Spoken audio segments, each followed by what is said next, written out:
अस्सलाम वालेकुम यूट्यूब के व्यूअर्स, क्या हाल है। इंशाल्लाह सब दोस्त खैरियत से होंगे। दोस्तों, आज मैं आप लोगों को एक गीत के बारे में बताने वाला हूँ। वो गीत है आ जाओ मेरी ज़िंदगी बहार बन के। जानते हैं कि हारमोनियम उस गीत पर कहाँ से जाएगी। ठीक है दोस्तों, शुरू करते हैं इस गीत को। आप हमारे चैनल पर अगर न्यू हैं तो चैनल को सब्सक्राइब कर दें, साथ में लाइक कर दें और कमेंट करें।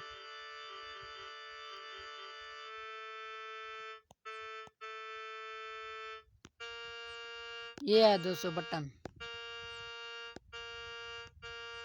कोमल रे, इससे जा रहा है दोस्तों।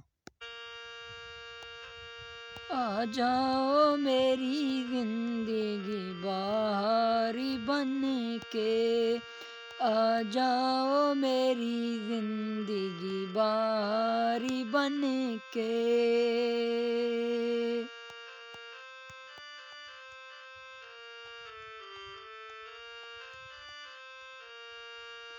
ये है दोस्तों।